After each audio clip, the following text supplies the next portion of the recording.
Hello guys, आज मैं आप सबके लिए मिलीमिलिटिया गेम का क्या लिखने से क्या साउंड इफेक्ट निकलता है वो मैं दिखाऊंगा आज।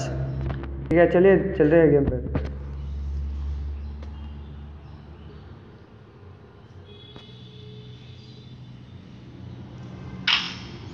मल्टीप्लेयर, लैंड वाईफाई और होस्ट। पहले अरे गाइस, सब बड़ा हाथ का लिखना होगा, ठीक है। LG NN HH GG GS NS RU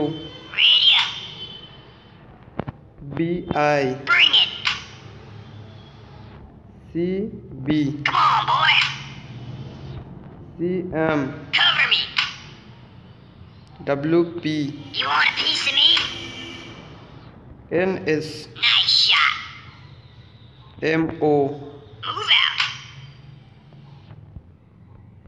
GG तो मैंने दे दिया था पहले, चेक कर लेता हूँ। 1 2 3 4 5 6 7 8 9 10 11 12 13।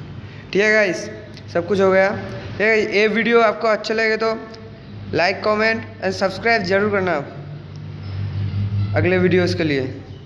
ठीक है, आता हूँ आज के लिए, बाय।